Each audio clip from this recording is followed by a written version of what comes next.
Meus irmãos, a paz do Senhor Jesus. Amém. Você pode fazer melhor. A paz do Senhor Jesus. Amém. Graças a Deus por mais um dia, onde estamos na casa do Senhor, ainda que nesse horário conturbado, mas como dizem meus irmãos portugueses, cá estamos. Abra sua Bíblia comigo no livro de Números.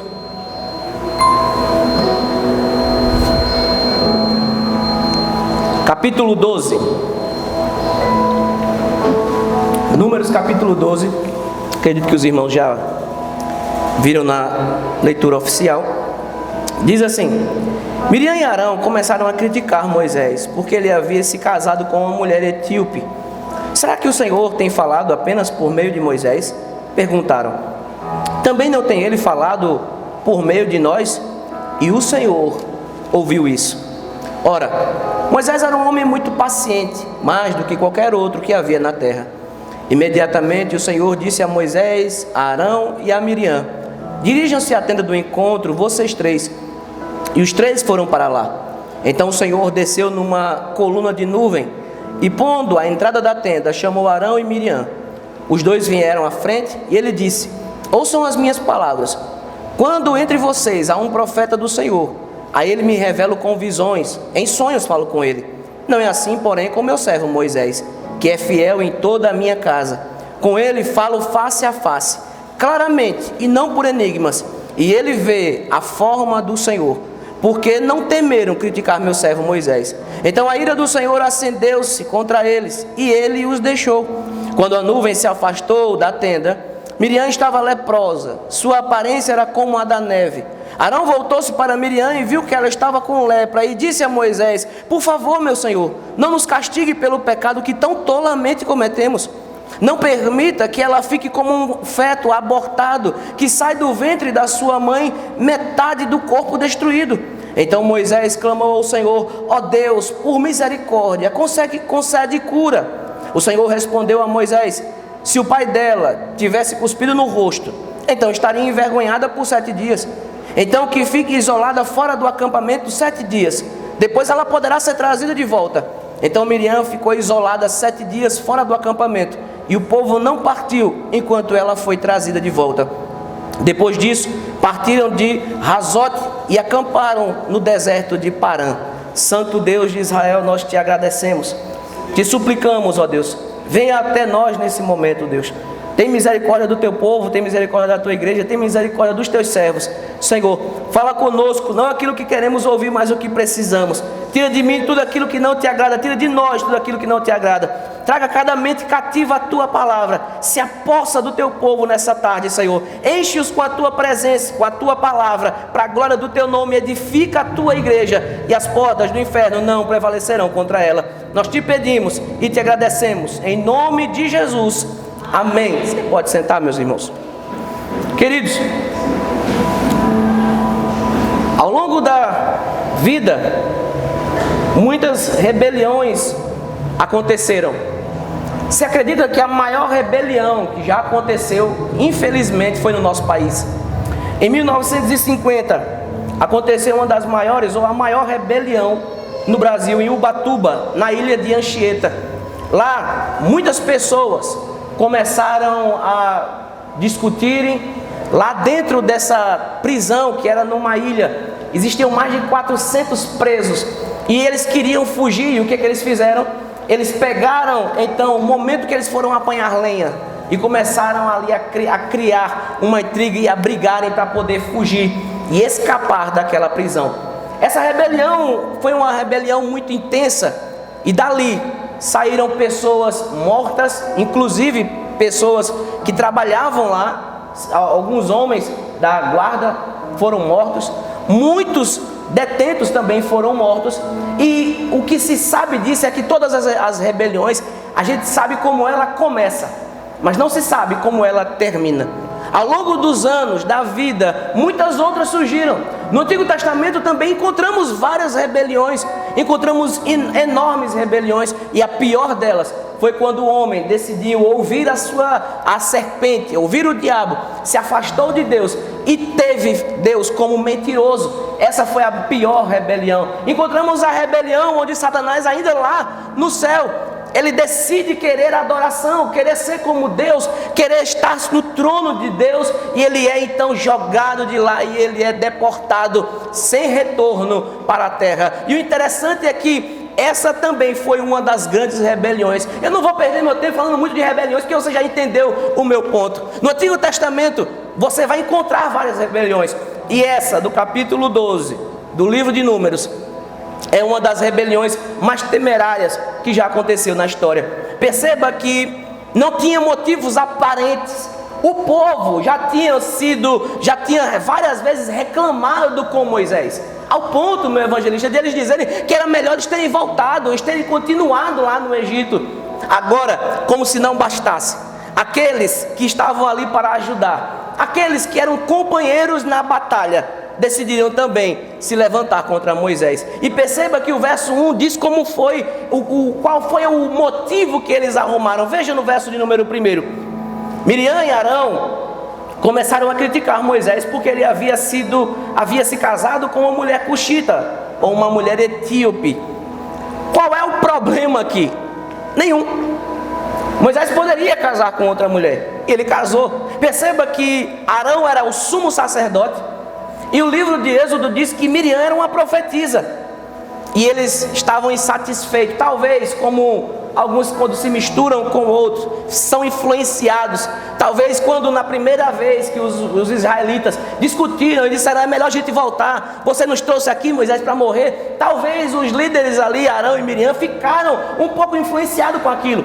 E depois eles então aproveitaram um álibi, um bode expiatório, algo acontecer para que eles revelassem o que eles queriam. E o texto diz que Moisés havia casado com uma mulher que alguns dizem que poderia ser Zípora, outros dizem que poderia ser a segunda mulher de Moisés, mas fato é que essa mulher era uma mulher etíope, uma mulher que veio da antiga Etiópia, logo tinha a cor da pele escura. Logo, alguns sugerem que Arão e Miriam se aproveitaram disso para aplicar racismo em cima dessa mulher, e esse foi o grande motivo, segundo eles, para questionar a liderança de Moisés. E veja o que diz o verso 12: será que o Senhor tem falado apenas por meio de Moisés? Perguntaram. Também não tem ele falado por meio de nós? O verso 2 parece que abre o leque, sai daquele pretexto de motivo. Moisés casou com uma mulher cuxita, então isso é motivo para brigar. Isso é motivo para trazer, então, se levantar e trazer rebelião contra Moisés. E só que isso foi a parte que eles usaram como desculpa. E você percebe que as pessoas, quando vão fazer rebelião, elas usam qualquer que seja o pretexto. Não importa se é certo ou se é errado, elas só usam um pretexto, só para mostrar o seu descontentamento. Se levantam então contra qualquer que seja a pessoa, contra governos, contra pessoas, contra religião, e elas não precisam de um motivo. Estamos acompanhando isso no nosso país. Alguns políticos não precisam de motivos para poder se levantar contra outros. Só basta uma simples palavra, só basta algo acontecer, só basta alguém casar que não fosse com aquela que alguém gostaria que casasse. Então se levantam contra alguém para tentar derrubá-lo, destruí-lo, fazer com que esse homem, então, essa mulher seja lançado em terra, desmoralizado, desacreditado. Percebe, irmãos, que por várias vezes você vai sofrer isso. Nós vamos sofrer isso. Pessoas que vão precisar apenas de um pretexto para se levantar contra você, se levantar contra a sua fé, se levantar contra o que você crê, para que elas possam então tentar te destruir. Mas sabe, tem um detalhe: maior é aquele que está conosco do que aquele que está no mundo. As rebeliões têm começo, meio e fim. Se sabe como elas começam, mas não se sabe como elas terminam. O verso 2 então parece que demonstra qual foi o real motivo. Qual foi o real motivo? Por que é que eles estavam tão intrigados com Moisés? O que é que ele queria? Até porque Moisés aqui não está na conversa. Moisés está sendo a vítima alçada como acusador. Moisés está distante disso tudo, sem saber o que está acontecendo, e eles estão lá. Arão, irmão, Miriam, irmã. juntos, reunidos, criticando Moisés que está ausente. Você percebe porque toda ausência é atrevida. Ninguém geralmente gosta de falar na cara. As pessoas gostam de se reunirem quando não tem ninguém ouvindo, para maquinarem o seu mal, para falarem o que elas quiserem, para tentar destruir reputação, destruir imagem, destruir a vida de pessoas. E veja que isso aconteceu com Arão, Miriam e Moisés. E o verso 2 diz que: será que o Senhor tem falado apenas por Moisés? Esse é o grande problema. Será que Deus usa apenas Moisés? Será que Moisés é o exclusivo? Será que essa exclusividade de decisões só pertence a Moisés? Também não tem falado por meio de nós? Ele usa a mim também, ele fala comigo também. Por que ele que tem que tomar as decisões apenas? Porque é mais importante. Será que é mais importante do que nós? Quem ele pensa que é? Arão e Miriam, no seu complô, na sua rebelião, tramando contra Moisés. A parte C desse mesmo versículo 2 traz algo aterrorizante para todos aqueles que estão em rebeldia e rebelião. E o Senhor ouviu isso. Meus irmãos, o que se esquecem quando há rebelião, seja em qualquer que seja o âmbito, é que lá vai existir a autoridade de alguém.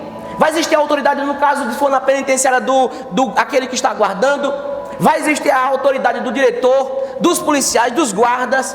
Todas as rebeliões, aqueles que são rebeldes, que estão em rebeliões, esquecem que lá existe autoridade. Aqui, Arão, Miriam esqueceram de um detalhe: Deus é atemporal, Ele é onipresente. Ele estava no alto e sublime trono sentado, mas estava ouvindo na presença de Arão e Miriam o que eles falavam. Deus ouve absolutamente tudo. Meus irmãos, isso é o que traz alívio para a nossa alma. Deus ouve tudo. Não há no céu, nem na terra, nem debaixo da terra um lugar onde as pessoas possam falar e Deus não poderá ouvir. E Deus ouviu tudo isso. E parece que ele não gostou, porque Moisés não está entrando em cena. Moisés vai entrar agora no verso de número 13, no verso 3. Ora, Moisés era um homem muito paciente, mais do que qualquer outro que havia na terra. Moisés está longe daquilo. Moisés está trabalhando. Moisés está fazendo aquilo que ele tinha que fazer, liderar. E nas suas costas, Arão e Miriam tramavam derrubá-lo do poder. Perceba que, dentre todas as pessoas que Moisés conheceu, e nos 40 anos que ele liderou, que o povo de Israel saiu de um lado para o outro, no grande período, Moisés conheceu povos, conheceu reis, conheceu líderes. E mesmo o próprio texto, inspirado por Deus, diz que Moisés era mais paciente do que todos eles, mais do que qualquer outro que havia na terra. Ou seja, por melhor que fosse aqueles outros homens que lá estavam, Moisés era mais humilde, porque a palavra paciência, traduzida para o nosso português, é paciência, mas ela no original traz a ideia de humildade, pobre, uma pessoa sensata, uma pessoa que não estava em meio a confusões. Moisés era um homem que estava ali na dele, fazendo o que ele foi chamado para fazer. E veja, toda vez as pessoas, quando vê homens calmos, sensatos, talvez elas possam confundir isso com fraqueza. Talvez foi isso que Miriam e Arão pensou: Moisés é fraco, Moisés não se espalha, Moisés não mete a mão nas pessoas. Ele tá bom, ele matou um lá atrás, um hebreu, mas agora ele está tranquilo, ele é um cara calmo. Talvez então ele não sirva para liderar, porque ele é muito calmo. Talvez ele não sirva para liderar, ele pode ser um covarde. A gente vai enfrentar muitos guerreiros e só Moisés é quem está decidindo. Deus fala conosco também, Arão, não é? Não é. A conversa está envolto à liderança de Moisés, ao que Moisés estava fazendo. Veja então que no verso 4 o que acontece. Imediatamente o Senhor disse a Moisés, a Arão e Miriam: dirijam-se à tenda do encontro, vocês três. E os três foram para lá. Lembra o que o verso de número 2 diz? E Deus ouviu isso. Eles estavam lá, na deles, tramando para derrubar Moisés. E Deus estava lá. Moisés não estava, mas Deus ouviu absolutamente tudo. Depois de o texto dar um testemunho do caráter de Moisés, ele então mostra o que Deus ouviu e o que Deus irá fazer. Imediatamente. Deus não demorou muito. foi rápido no agir. Ele imediatamente chamou na ordem Moisés, Arão, Miriam. E quando ele chamou os três, imagine que Moisés não estava lá, mas Deus chamou de uma forma sobrenatural ao ponto dos três se dirigirem para a tenda do encontro. E lá, como se fosse um grande encontro, Deus decidiu falar com eles. E você percebe que Deus chegará um dia de ter encontro conosco nas nuvens, depois para toda a eternidade. E com o ímpio ele também terá encontro. E esse encontro marcado na agenda de Deus acontecerá. E todos aqueles se dobrarão diante do Cordeiro vivo, que tirou o pecado do mundo, que agora é o juiz por derradeiro, é agora aquele que virá julgar. E ele vai dizer aos seus: entre no gozo do seu Senhor. E para os bodes, ele vai dizer: afasta-te de mim, porque eu nunca conheci. Esse encontro entre Arão, Moisés, Miriam e Deus traz algo impressionante para nós. Deus vai encontrar-se com todos aqueles que se rebelam contra ele e contra outros. Não importa qualquer que seja a esfera que a rebeldia, um dia chegará ao encontro. E perceba que os três foram para lá. Agora sim parece que Arão sai de um lugar, Miriam sai do outro, Moisés está dentro da tenda e os dois saem, os três saem. E os três estão imediatamente na presença de Deus, que vai chegar. Deus chama ele, mano, vá para lá, que eu quero falar com vocês lá, eu quero me encontrar com vocês lá. Vocês pensaram que eu só falo com Arão? Que eu falo com você, Miriam, que eu falo com Moisés? Ou seja, vamos falar então. Chegou na hora. E Deus aparece, meu irmão. Deus desceu no verso de número 5. Então o Senhor desceu numa coluna de nuvem. Talvez a mesma coluna de nuvem que Deus mandava para aplacar o frio do deserto. Que à noite, no auge do frio escuro, Deus mandava uma coluna de fogo lá. E essa coluna aquecia todos aqueles que estavam em travessia do Egito para a terra de Canaã. Deus aproveita e vem em cima dela. Então o Senhor desceu numa coluna de fogo. Ele vem numa teofania, irmão. Ele vem num brilho, ele vem numa glória. Ele vem extraordinariamente mostrando quem ele é. Agora ele chama e pondo-se à entrada, Arão, Moisés e Miriam estão na tenda. Então Deus, veja o que ele diz no verso 5. E pondo-se à entrada da tenda, na porta, chamou Arão, a coluna de fogo parou na porta da tenda. Deus chamou Arão e Miriam. Percebeu que ele já excluiu Moisés aqui? É ele dizendo: Moisés, relaxa aí, agora é eu e eles. Moisés, fica tranquilo, você não estava nem lá, mas eu ouvi tudo. Moisés, fica tranquilo que eu vou tratar com eles aqui, depois a gente se resolve, mas eu vou tratar com eles aqui. Os dois vieram à frente, Deus chamou, eles foram. Meu irmão, quando o texto diz então o Senhor desceu, não está descendo aqui um babaca, não está descendo aqui uma pessoa sem autoridade, está descendo aqui o juiz supremo, que ouviu tudo, que vem numa teofania que daria medo em qualquer homem, mas o rebelde esquece disso. Deus vem com a sua glória para mostrar quem ele é, quem está descendo, quem está vindo, quem está contestando aquilo que eles fizeram. O justo juiz está vindo para julgar. E nós aguardamos esse julgamento. O justo juiz, e a Bíblia vai dizer que o julgamento começará pela casa de Deus. Percebe que então Deus vem, e estamos agora diante de um grande tribunal. Verso 6. E ele disse: ouçam as minhas palavras, preste bastante atenção no que eu vou dizer para você, Arão e Miriam. Moisés está lá. É como se o grande tribunal estivesse estabelecido.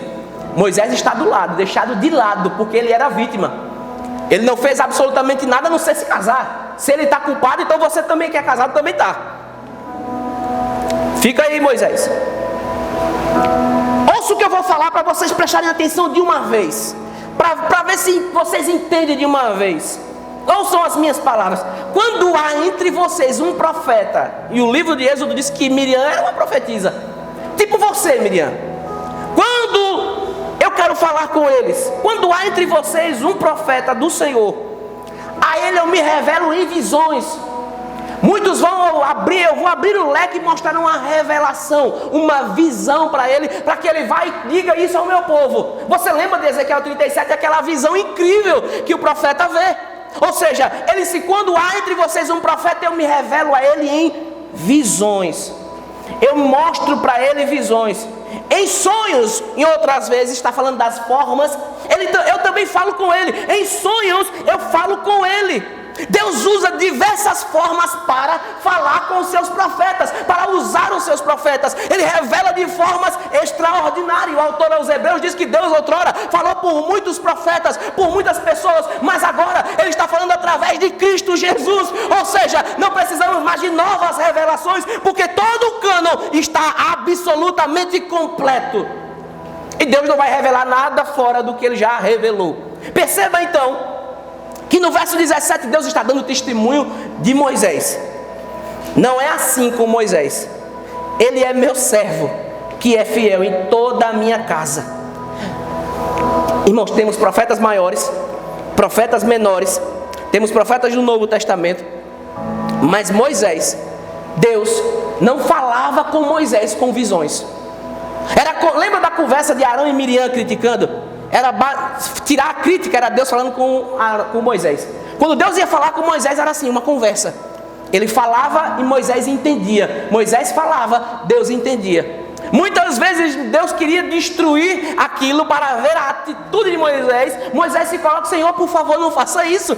Ou seja, sempre ouve enquanto Moisés está vivo na terra. Depois com certeza ouviu lá no céu. Mas enquanto o ministério de Moisés estava aqui, ele continuava falando com Deus abertamente.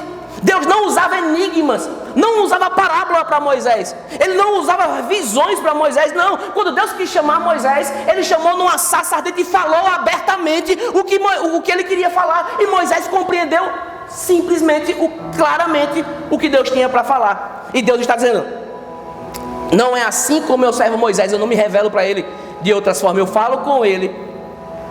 Esse Moisés é meu servo. Percebe a expressão meu servo?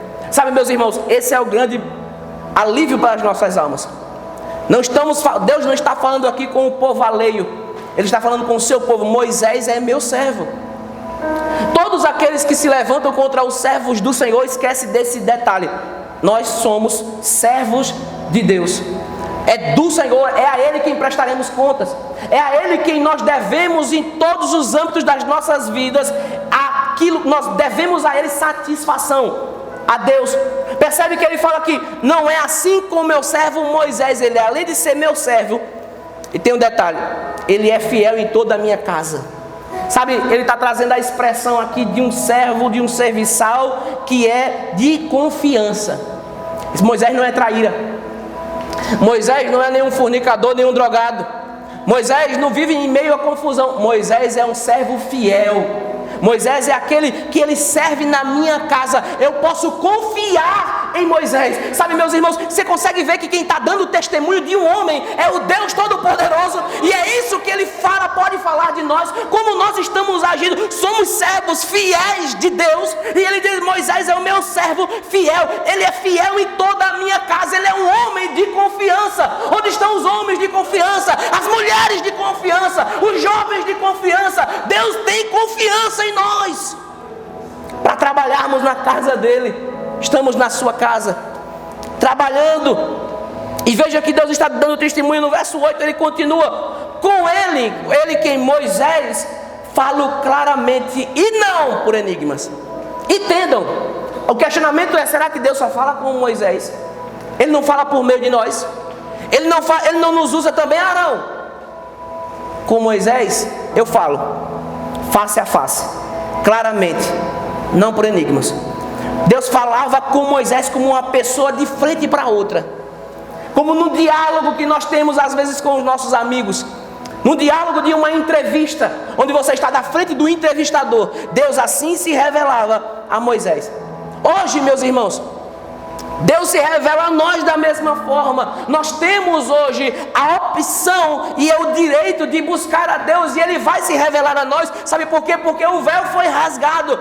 Nós não precisamos de um homem mais para que esse homem seja intercessor entre nós. Nós já temos o sumo sacerdote Jesus Cristo de Nazaré. O véu foi rasgado. Você pode entrar na presença de Deus e falar com Ele face a face, e Ele se revelará para todos aqueles que o buscam. Percebe que ele disse: com ele eu falo face a face, não por enigmas. Ele vê a forma do Senhor. Ele vê aquilo que eu posso mostrar para ele. Essa forma não está de forma nenhuma muito clara em nenhum escrito. A maioria não consegue definir o que era. Mas o que eles sabem dizer é que Moisés viu coisas que nenhum outro homem viu.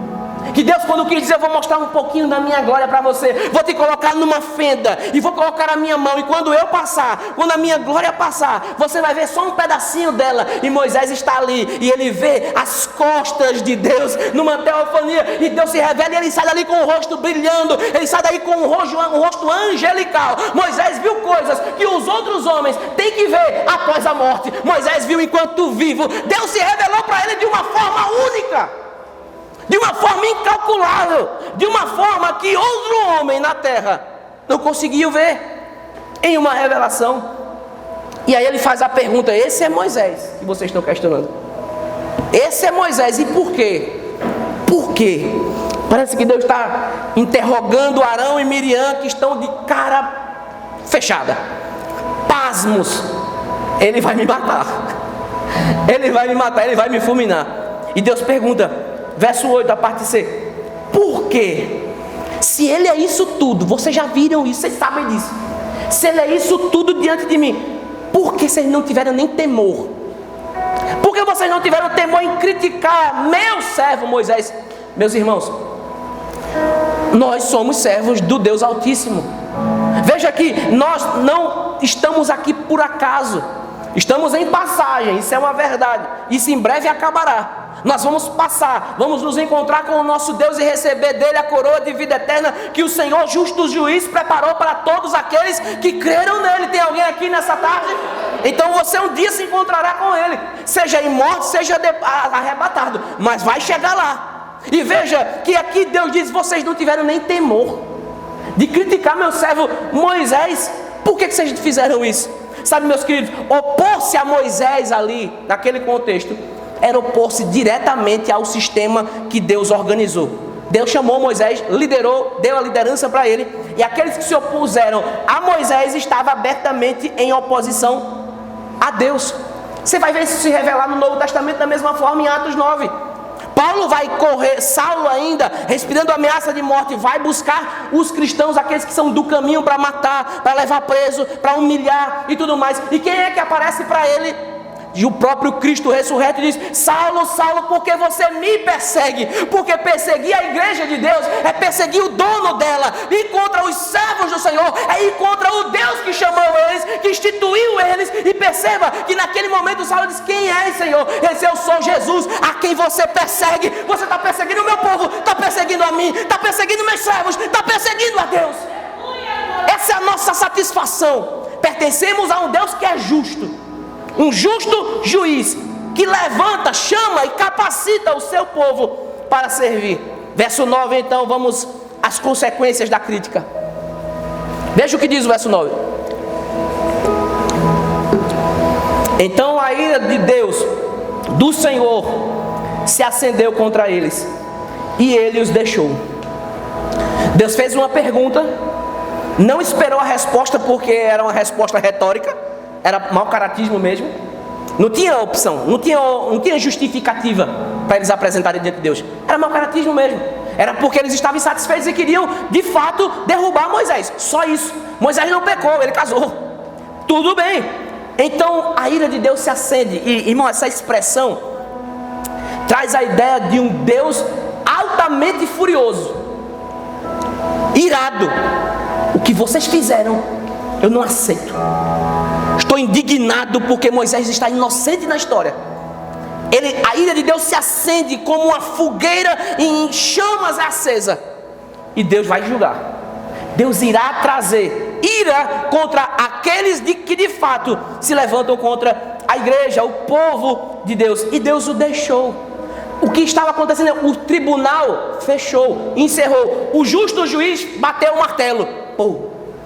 Porque Deus o deixar, Deus é espírito, ele está em todo lugar. Mas naquele momento, ele sai da frente de Arão e Miriam. E o negócio agora, quando Deus se ausenta, irmão, é que o bicho pega. E quando Deus está trazendo para nós conversões, e quando Deus nos chama ao arrependimento, tudo bem, louvado seja Deus. Mas quando Deus se ausenta, quando Ele sai, quando Ele os deixou, quando Ele os entrega, então a ira de Deus então vai ter consequências contra todos aqueles que se levantaram. Perceba o que aconteceu, verso de número 10.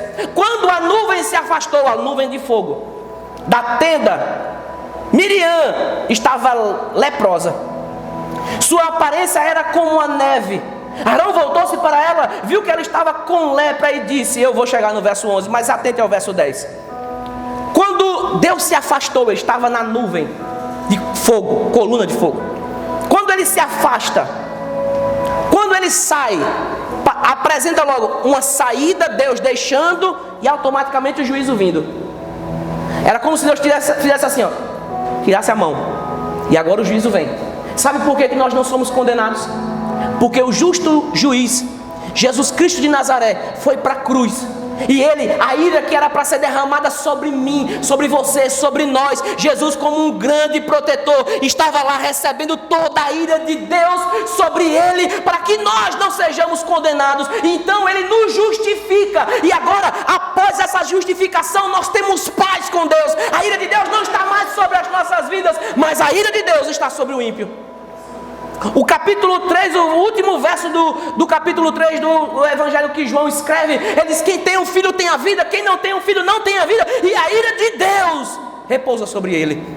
Deus é um Deus que não é um Deus qualquer, Ele é amor, e eu disse isso a um espírito essa semana, Ele é amor, Ele é justiça. Nós não temos um Deus caótico, nós temos um Deus completo, que os seus atributos se unem. Não há atributos maior do que o outro em Deus. Ele é perfeito. E veja que quando ele se afasta, quando ele sai e se afasta da tenda, Arão e Miriam estão lá, mas agora a punição vem para Miriam. E todos os comentaristas exegetas perguntam, por que não em Moisés? Se essa expressão diz que Miriam ficou leprosa, por que Arão então não ficou leproso? Por um detalhe, Arão ouviu. A maioria dos comentaristas sugerem que Arão não tinha muito interesse em debater aquilo, mas Miriam foi lá soltar o seu veneno. Miriam foi lá falar com Arão. Disse, Arão, rapaz, é isso que está certo que Moisés está fazendo? Pai? Será que Deus só fala com ele? Por que só ele é o exclusivo? Ele é o bonzão? Arão ouviu. Você não vê a palavra de Arão em momento nenhum ali, a não ser quando ele vai pedir a Moisés. Mas até então você não vê Arão estar só ali presente, tão culpado quanto, mas está ali presente. Agora Deus vai punir com muita severidade aquele que é o pivô, aquele que levanta-se e vai influenciar outros, aquele que não se contém em chegar e falar diretamente com Moisés, mas ele tem que levar uma multidão para poder derrubar Moisés, para dizer, tá, não é? Tu não me apoia? Apoio, é. Arão estava ali como um apoiador, e Miriam, a víbora, a cobra, que estava lançando o seu veneno em cima de Arão para influenciá-lo, para que eles então decidissem derrubar Moisés. Perceba então que ela então, quando Arão então agora volta-se para ela, ele viu ela e viu a situação dela, viu que ela estava com lepra. E lepra aqui, o termo lepra é muito volátil na Bíblia, ele é muito extenso. Quando você percebe no capítulo 13 de Levíticos, qualquer erupção basicamente na pele, qualquer ferida era na pele, era também contada como lepra. E a lepra em si, a grande lepra, essa que Miriam estava, era uma lepra contagiosa. Como hoje, você vai ver que a Sociedade Brasileira de Dermatologia, ela diz que a lepra, agora não chama mais de lepra, mas chama de hanseníase, é conhecida antigamente como lepra. É uma doença infecciosa causada por uma bactéria chamada Mycobacterium leprae, ou bacílio de Hansen. Era lepra. Era isso que Miriam estava. Isso ainda está hoje. Então o verso 11 diz o que aconteceu quando Arão viu aquela situação de Miriam leprosa. Então disse a Moisés, Moisés tinha sido basicamente afastado do julgamento. Quando Arão viu, não se sabe se ele saiu correndo onde Moisés estava, não se sabe como foi que ele se voltou, se Moisés estava só observando ali o trabalhar de Deus. Sei que ele se volta após ver a situação de Miriam, após ver a ira de Deus sobre ela, o castigo e a punição. Ele se volta então para Moisés e diz: Moisés, meu servo, por favor, não nos castigue. Ele estava com tanto medo da lepra atingir ele também, que ele não nos castigue. Eu estava junto no coloio, eu estava junto na rebeldia, eu estava junto naquele momento. Realmente não me castigue, não nos castigue. Por que não nos castigue? Porque Miriam já estava sendo castigada, só faltava ele agora. Não nos castigue pelo pecado que foi tolo. Esse pecado de rebeldia é um pecado tolo, Moisés. É tolo as pessoas se unirem contra outras. É tolo fazerem panelinhas. É tolo fazerem então reuniões escusas para destruir e derrubar. É um pecado tolo. Sabe por que é um pecado tolo? Porque eles deveriam estar de mãos dadas, trabalhando para o reino. Deveriam estar de mãos dadas, trabalhando para Deus, fazendo a vontade de Deus. Mas não, estão fazendo a vontade do inimigo da igreja. De Deus não tem inimigo. Não há ninguém potente o suficiente. Percebe então que no verso 12 diz qual foi a reação de Moisés, de Arão, ao ver a situação de Miriam. Verso 12: não permita que ela fique como um feto abortado, que sai do ventre da sua mãe com a metade do corpo destruído. Nós estamos falando de um tempo onde não havia medicina como nós temos hoje.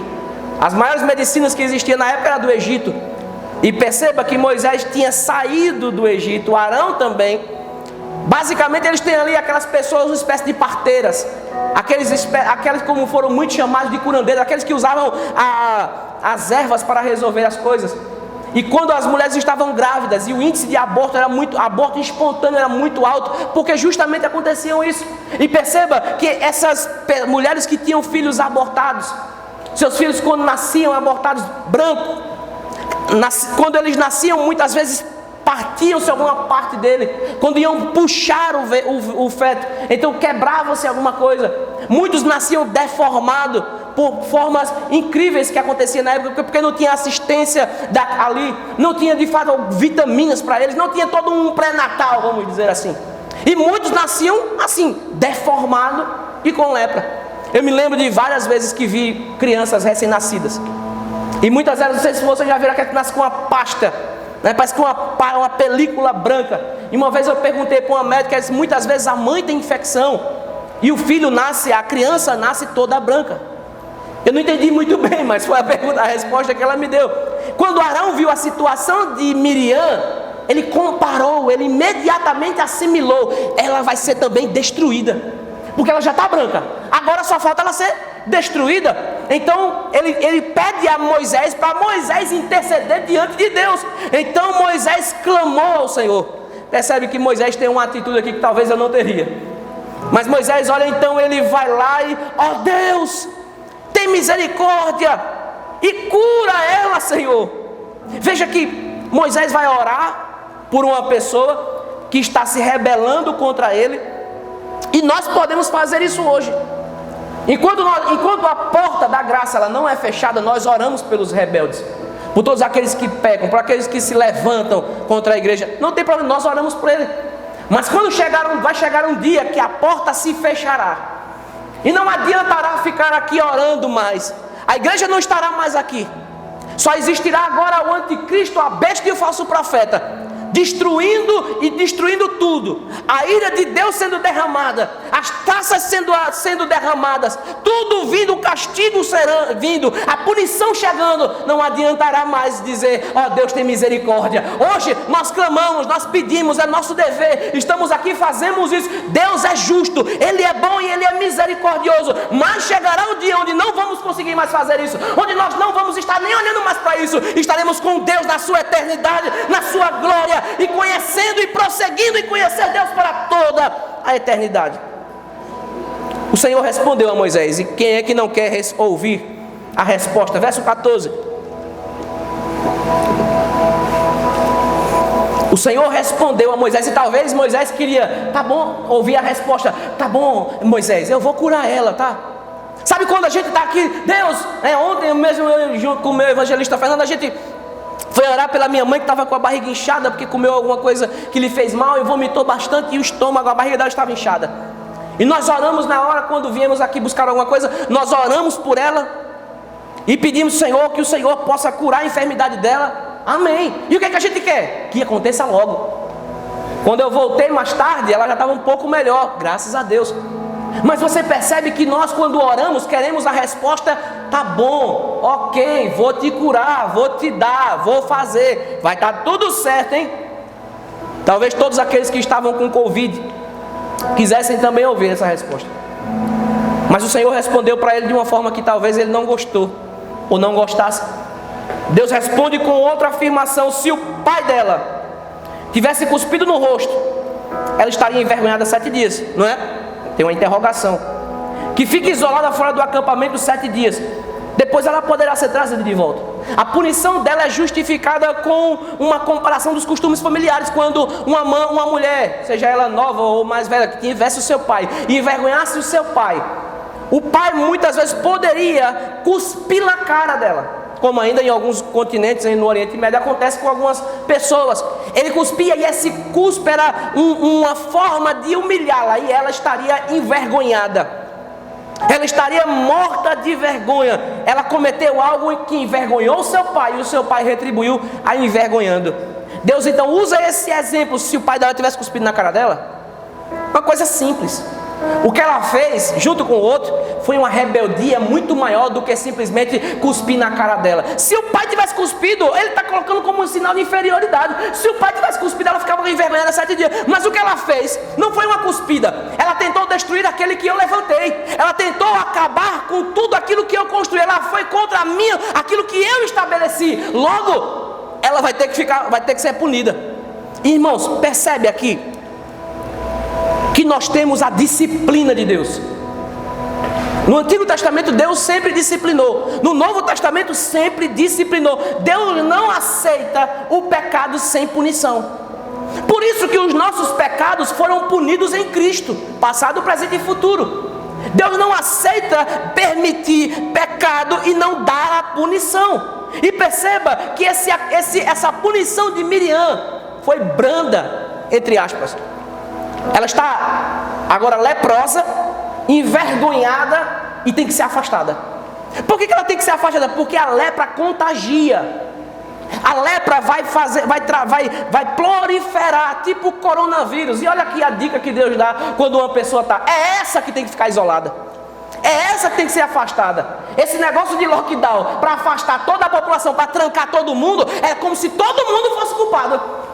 Na lógica de Deus, aquele que está com a infecção para poder proliferar e contaminar outros, esse é que fica isolado. O que deveria ser feito, era o que deveria ser feito. Aquele que está de fato contaminado, esse deveria ser recolhido a um local para que ele não infecte outro, para que ele não proliferasse o vírus em outra pessoa. Porque da mesma forma que hoje estamos com o Covid contaminando, a lepra ainda contamina nos dias de hoje. Aquele que estiver com lepra entre nós, se pegar em você, ele pode lhe contaminar da mesma forma. E qual foi a solução que Deus deu? Afasta ela, deixa ela lá no cantinho para que ela fique distante de todo mundo, porque ela está leprosa. Depois existia todo um ritual para que ela pudesse voltar. Mas ele disse, ela vai ficar ali 7 dias afastada.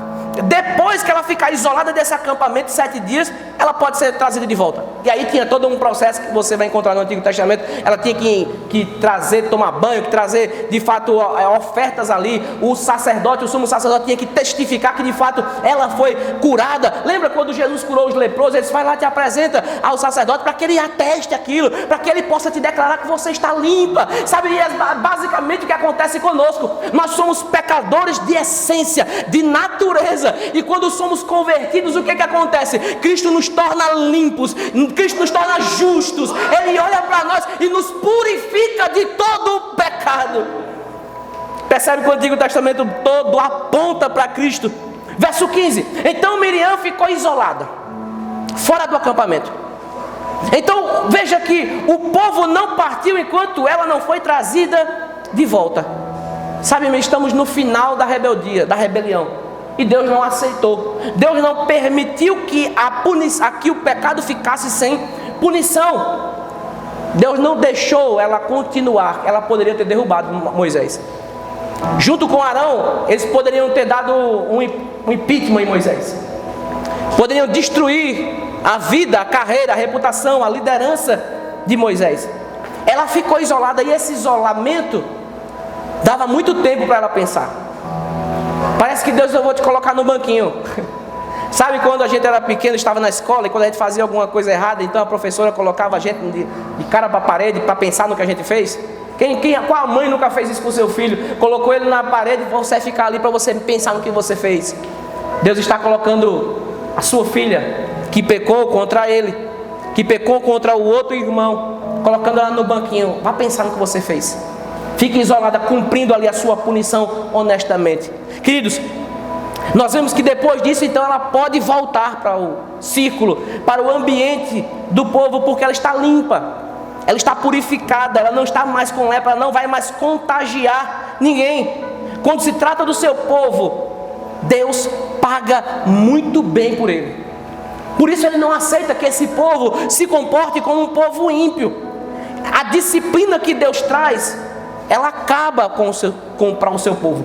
Deus açoita quem ama, disciplina quem tem por filho, e essa disciplina não é eterna, é uma disciplina momentânea. O autor aos Hebreus diz que na hora a disciplina parece não ser tão agradável, mas depois ela vai surgir os seus efeitos, ela vai trazer os seus efeitos. Deus nos disciplina quando erramos ainda hoje.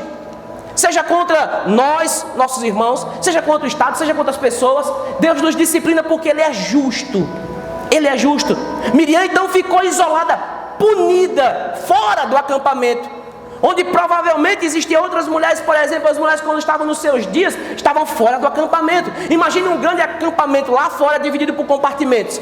Aquelas que estavam nos seus dias, aquelas que estavam leprosas, distante, aqueles que estavam com doenças infecciosas, lá, naquele acampamento, fora do povo, para não contaminar o povo. Mas depois, era como se Deus tivesse, depois que ela se arrepender, não tem essa expressão no texto, mas está claro que Deus não ia permitir ela voltar sem que, se ela tivesse se arrependido. Depois ela pode ser trazida de volta. O povo então parou a caminhada. Depois que ela é disciplinada, está afastada, pensando no seu pecado. E parece que é o que Paulo está dizendo aos Coríntios: examine-se, pois, o homem a si mesmo. E ela está lá, se examinando. E quando nós temos essa oportunidade, pequei, o que você faz? Continua pecando ou se arrepende dos pecados? Se arrepende dos seus pecados. O povo então parou ali também. E atrapalhou o povo também, porque o povo está em trajetória para Canaã. O povo para, e em vez de chegar mais rápido, vai demorar mais para chegar ali. Depois ela foi trazida de volta, arrependida. E sabe quando Paulo vai tratar no capítulo 5 da primeira carta, mandando entregar a Satanás a alma daquele que pecou. E perceba que depois, na segunda carta, no capítulo 2, ele vai dizer: basta a punição pela maioria. Enquanto não há arrependimento, a punição está lá. Acredito piamente que ela já teve aí lá no cantinho dela se arrependido. Mas se ela não tivesse, fica lá. A punição hoje, à luz do Novo Testamento, a exclusão. Enquanto não há arrependimento, houve arrependimento, então basta a punição pela maioria. Não houve arrependimento, então vai passar a vida toda ali, excluído do rol da igreja. Por quê? Porque não representa o dono da igreja. Você é representante de Deus na terra. Você é um embaixador de Cristo nessa terra. Logo, você tem que mostrar realmente Cristo na sua vida. Verso 16 então diz o que aconteceu. Depois disso, partiram de Razote e o acampamento no deserto de Parã. Esteja em pé, meus irmãos. Desde que ela entendesse o que aconteceu, ela poderia ser trazida de volta, arrependida, e seguir a viagem. Deus deu tempo para ela pensar no que fez. Na sua rebelião, na sua rebeldia, na sua intriga, na sua fofoca. Após a disciplina vem a restauração. Todos aqueles que de nós fomos disciplinados, quando nós arrependemos-nos dos nossos pecados, então Deus nos restaura a comunhão. Sabe, meus irmãos, uma das melhores partes daqueles que pecaram é quando eles são restaurados. Por isso nós advertimos, nós instruímos e ensinamos para que as pessoas se arrependam dos seus pecados e sejam restauradas à posição do Éden, a posição de justificados, a posição de santos, a posição de contados com aqueles que vão morar no céu. Mas o pecado involuntário e voluntário O pecado sem arrependimento, ele será punido. E enquanto vivos, máximo de 100 anos, vamos estar aqui sendo punidos se não houver arrependimento. Mas esse é só o tira-gosto. Na eternidade, o castigo será eterno, definitivo e para todo sempre. Por isso, queridos, nós podemos hoje observar os erros de Miriam, que foi envenenar Arão. Olhar o erro de Arão, que deu ouvidos ao que Miriam falou, e sermos como Moisés, as vítimas, os inocentes que estão sendo perseguidos, acusados injustamente pelas pessoas. Deus chamou Moisés como ele chamou, como Paulo escreveu aos Efésios no capítulo 4, no verso 11, a partir do verso 11, quando Deus chamou uns para apóstolos, outros para pastores e mestres, outros para evangelistas, outros para mestres. Ele uniu toda a classe. Você vai ver os diáconos, você vai ver que Deus estabeleceu o seu povo, as suas lideranças. Paulo vai dizer a Timóteo que nele não poderia aceitar acusação nenhuma contra um servo de Deus sem provas. Por quê? Porque eles não se autopromoveram, eles não se autoconsagraram, eles não foram autochamados, eles foram consagrados, eles foram separados, eles foram chamados. Isso aconteceu com você, não foi? Você foi chamado desde o ventre da sua mãe, Deus lhe conhecia, desde que você chegou aqui, Ele te conhece. Quando Deus decidiu chamá-lo na plenitude dos tempos, Ele te chamou irresistivelmente, você não conseguiu mais resistir a Deus, veio para Ele. E agora, aqueles que se levantam contra, tentar te destruir, é debalde, é levantar-se para cair. Nós temos dono, somos servos do Deus Altíssimo. Vivamos então dessa forma. Nós não somos fracos, nós somos mansos, humildes, mas não somos fracos. Nós podemos aprender com essa situação, com essa rebeldia, com essa rebelião dele, e ver que todo o povo, após a queda, ainda são rebeldes contra Deus. Ainda são rebeldes porque eles não se voltam para Deus. Eles não se arrependem dos seus pecados. O povo, na sua rebeldia, a grande maioria, ainda está distante de Deus, e a ira de Deus está sobre eles. Que nós possamos orar para que Deus alcance os seus, que Deus converta os não convertidos, que Ele restaure a vida daqueles que pecaram e que caíram. Que Deus possa fazer isso conosco quando nós caímos, nos disciplinar e nos restaurar e nos trazer de volta para a sua casa, para servi-lo como um servo fiel na casa do Senhor, como um servo fiel digno de confiança pelo Deus Todo-Poderoso que o chamou e o encarregou de fazer alguma coisa. Se Deus te deu alguma coisa para fazer, lembre-se, faça para a glória dele, porque Ele te encarregou. Ele dá testemunho de você diante das pessoas, Ele ouve tudo aquilo que as pessoas falam, mas se você também não colocar em prática aquilo que Deus te deu, você pode ter certeza, como a parábola dos talentos, Ele vai te chamar de mau e negligente. Mas aqueles que multiplicam aquilo que Deus dá são servos bons e fiéis. Que Deus abençoe os irmãos. Vamos orar. Santo Deus de Israel, nós te bendizemos, te agradecemos, te suplicamos a tua graça sobre as nossas vidas. Ó Deus, perdoa as nossas falhas, leva-nos em paz para os nossos lares. Senhor, tu és o Deus justo, o Deus que justifica o teu povo. Tu és aquele que mostra, Senhor, que julga entre um e outro. Tu és aquele que traz a justiça. E Senhor, traga a justiça em nosso meio. E revela-te, Senhor, aquilo que é fato, aquilo que é verdadeiro, para a glória do Teu nome. Senhor, nos leve em paz para os nossos lares. Nos dê um resto de tarde abençoado em Tua presença. Fica conosco, ó Deus. Protege-nos de todo o mal. Reveste-nos com o Teu poder, para a honra e a glória do Teu nome. Em nome de Jesus. Amém.